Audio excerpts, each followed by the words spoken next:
کسی ظالم بادشاہ نے ایک اللہ والے سے پوچھا کہ میرے لیے کون سی عبادت اچھی ہے۔ اللہ والے نے فرمایا، اے ظالم بادشاہ، تیرے لیے دوپہر کا سونا سب سے بڑی عبادت ہے۔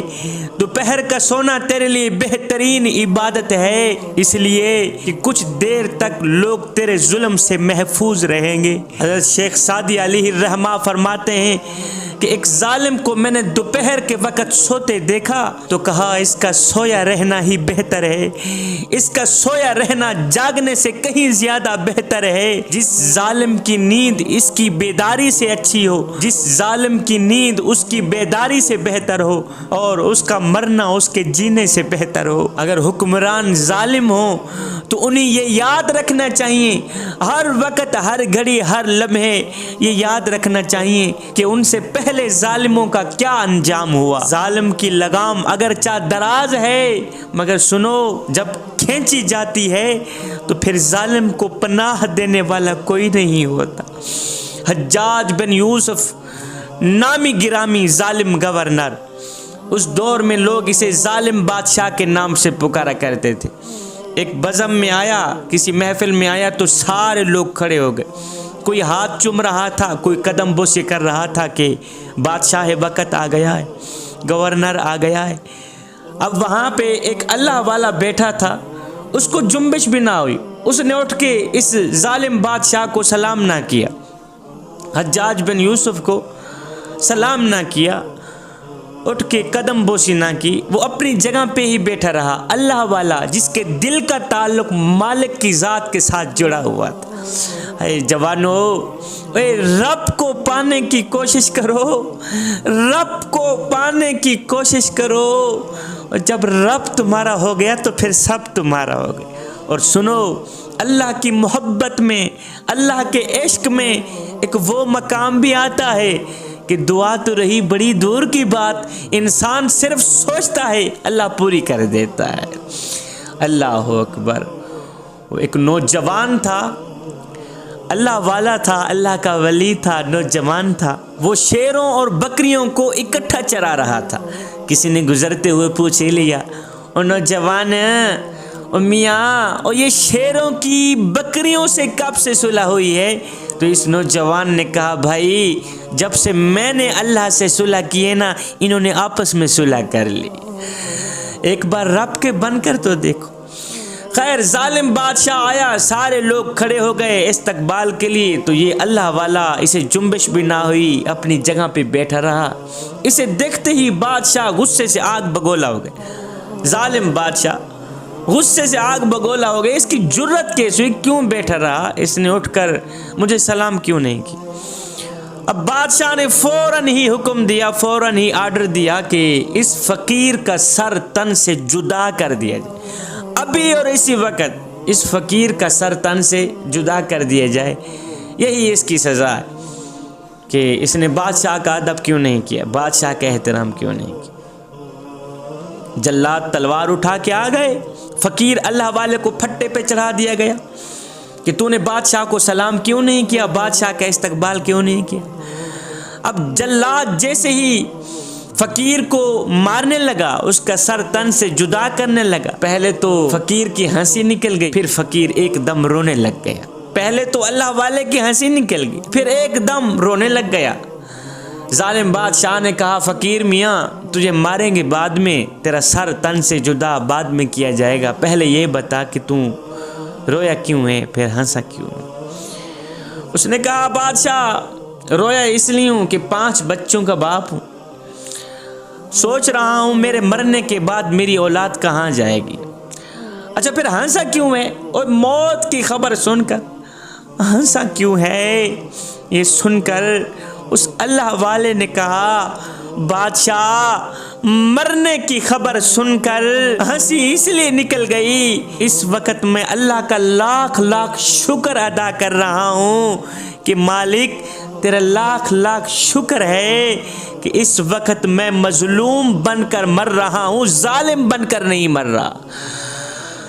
مالک تیرا لاکھ لاکھ شکر ہے، مسکرا کے مالک کا شکریہ ادا کر رہا ہوں۔ میرے کریم رب تیرا لاکھ لاکھ شکر ہے کہ میں اس وقت مظلوم بن کر تو مر رہا ہوں، ظالم بن کر نہیں مر رہا۔ اگر ظالم بن کر مرتا تو قیامت کے دن تیرے جیسے حجاج بن یوسف کے ساتھ اٹھایا جاتا، قیامت کے دن یزید کے ساتھ اٹھایا جاتا۔ مجھے اپنی موت پہ فخر ہے، میں مظلوم بن کر مر رہا ہوں، باقی نہیں قیامت کے دن شہداء کے ساتھ تو اٹھایا جاؤں۔ اللہ اکبر۔ جوانوں، ظالم کی لگام اگرچہ دراز ہے، مگر سنو، جب یہ لگام کھینچی جاتی ہے تو پھر اس ظالم کو پناہ دینے والا کوئی نہیں ہوتا، اس ظالم حکمران کو پناہ دینے والا کوئی نہیں ہوتا، غریبوں پر ظلم کرنے والے بدبخت کو پناہ دینے والا کوئی نہیں ہوتا۔ آؤ میں تمہیں دنیا کے سب سے بڑے ایماندار حکمران کی کہانی نہ سناؤں، اس کا نام ہے حضرت سیدنا عمر فاروق رضی اللہ تعالیٰ، جس کا نام لیتے ہی منہ میٹھا ہو جاتا ہے، جان میں جان آ جاتی ہے، سینہ ٹھنڈا ہو جاتا ہے، سینہ فخر سے چوڑا ہو جاتا ہے۔ اس عمر کی کہانی سنا رہا ہوں۔ حضرت سیدنا عمر فاروق رضی اللہ تعالیٰ عنہ دنیا کے سب سے بڑے رحم دل ایماندار حکمران۔ آپ کا یہ معمول تھا کہ آپ رات کے دوسرے پہر مدینے کی گلیوں میں گشت فرمایا کرتے تھے، اور آپ فرمایا کرتے تھے اگر میری حکمرانی میں اگر کوئی پیاسا کتا بھی مر گیا تو اس کا بھی عمر کو حساب دینا پڑے گا۔ ایک دن آپ حسب معمول رات کے دوسرے پہر مدینے کی گلیوں میں گشت فرما رہے تھے، آپ کی نظر اچانک مدینے کے باہر کسی شخص نے خیمہ لگایا ہوا تھا اور خیمے کے آگے اس نے آگ جلائی ہوئی تھی۔ آپ کی نظر اس خیمے تک گئی، اس آگ تک گئی۔ آپ نے اپنے غلام کو بھیجا، غلام جا کے دیکھ رات کا دوسرا پہر ہے، مدینے کی آخری حدود میں کس نے اس وقت خیمہ لگایا ہوا ہے؟ غلام دوڑ کر گیا، واپس آیا، کہنے لگا حضرت کوئی مجبور سا شخص ہے، غریب سا شخص ہے، خیمے کے اندر ایک عورت بیٹھی ہے، رو رہی ہے، میں نے جا کر اس کا پتہ پوچھا ہے تو آگے کہتا ہے جا تو اپنا کام کر۔ یہ سنتے ہی حضرت سیدنا عمر فاروق رضی اللہ تعالیٰ عنہ خود چل کر اس خیمے تک گئے۔ السلام علیکم۔ وعلیکم السلام۔ میاں کون ہے، کہاں سے آیا؟ اس نے کہا میاں میں غریب سا شخص ہوں، امیری کا جنازہ نکل گیا ہے، غربت عروج پر آ گئی ہے، صبح کو کھاتے ہیں شام کے لیے نہیں ہوتی، شام کو کھاتے ہیں صبح کے لیے نہیں ہوتی، غریب سا بدو ہوں، بیوی حاملہ ہے، بچے کی پیدائش کا وقت قریب ہے، گھر میں روپیہ ایک بھی نہیں تھا، جہاں بچے کی پیدائش کا وقت قریب ہو وہاں روپے کی اشد ضرورت پڑتی ہے، تو میں نے ایک ترکیب سوچی کیوں نہ چلا جاؤں عمر کی چوکھٹ پر، عمر کے دروازے پر چلا جاؤں، عمر کو جا کر اپنے دکھڑے سناؤں، اپنی فریادیں سناؤں، ہو سکتا ہے عمر یہ میرا مسئلہ حل کر دے کہ بچے کی پیدائش کا وقت قریب ہے۔ سیدنا عمر فاروق رضی اللہ تعالیٰ عنہ نے فرمایا اچھا تو عمر کے پاس ہے؟ کہا جی عمر کے پاس ہے۔ اچھا یہ خیمے کے اندر عورت کے رونے کی آواز آ رہی ہے، کون نے؟ کہا میری بیوی ہے، بچے کی پیدائش کا وقت۔ سیدنا عمر فاروق رضی اللہ تعالیٰ عنہ کو جیسے ہی پتہ چلا کہ اس بدو کی بیوی درد میں مبتلا ہے، تکلیف میں مبتلا ہے، تو سیدنا عمر فاروق رضی اللہ تعالیٰ عنہ الٹے پاؤں واپس اپنے گھر میں گئے، جا کر اپنی زوجہ محترمہ کو اٹھایا، کہا محترمہ اگر تجھے نیکیاں مل رہی ہوں تو تو لے گی؟ کہا حضور کیوں نہیں لوں گی؟ آپ نے فرمایا اٹھ، میرے یار کی بیوی درد میں مبتلا ہے، میرے یار کی بیوی تکلیف میں مبتلا ہے، اٹھ چلتے ہیں اس کی مدد کرتے۔ زوجہ محترمہ اٹھی، دائیوں والا جو ضرورت کا سامان تھا وہ اٹھایا اور ساتھ میں عرض کی حضور آپ پھر لکڑیاں اٹھائیں، چلتے ہیں آپ کے یار کی بیوی کی مدد کرتے ہیں۔ کائنات کا حکمران، ایماندار حکمران، رحم دل حکمران، امت کا درد رکھنے والا حکمران، 24 لاکھ مربع میل کا شہنشاہ سیدنا عمر فاروق رضی اللہ تعالی عنہ نے اپنے کندھے کے اوپر لکڑیاں رکھی۔ کہاں جا رہے ہیں؟ ایک چھوٹے سے بندے، چھوٹے سے غریب کی مدد کرنے کو جا۔ قبلہ جیسے ہی اس خیمے تک پہنچے، آیا زوجہ محترمہ نے جاتے ہی خیمے کے اندر اپنا دائیوں والا کام شروع کر دیا۔ صاحب ظاہر بچے کی پیدائش کا وقت قریب تھا، دائیوں والا کام شروع کر دیا۔ اب باہر وہ جو بدو بیٹھا تھا نا، اس نے آگ جلائی ہوئی تھی، اس نے سمجھا کہ یہ شخص کوئی غلام ہے یہاں کا، اس کو پہچان نہ کر سکا یہ کون ہے، اس نے سمجھا یہ کوئی یہاں کا غلام ہے۔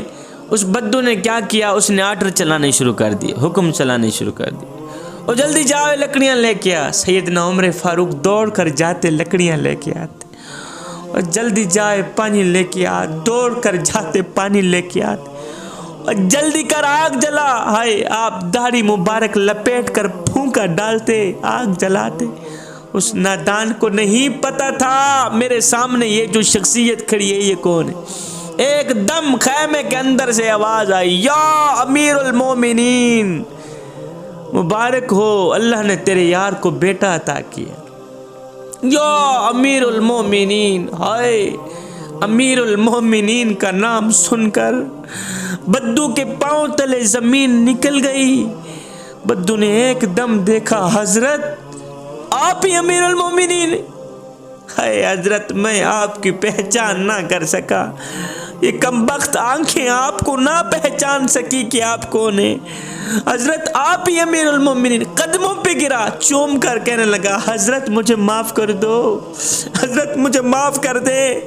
اے سیدنا عمر فاروق رضی اللہ تعالی عنہ نے اس بدو کا سر پکڑا، پاؤں سے اٹھایا، اپنے سینے سے لگایا، اس طرح لگایا جس طرح ماں اپنے بیٹے کو چھاتی پہ لگاتی، اپنے سینے سے لگا کے رو کر کہنے لگا، او بدو، اور تجھے پتہ نہیں ہے تو کہاں آیا ہے؟ اور یہ مدینۃ المنورہ ہے، یہ میرے کریم آقا کا شہر ہے، اور یہاں امیروں کے نہیں، یہاں تو غریبوں کے استقبال ہوتے ہیں، یہاں تو غریبوں کو عزتیں ملتی ہیں، یہاں تو غریب سر اٹھا اٹھا کے چلتے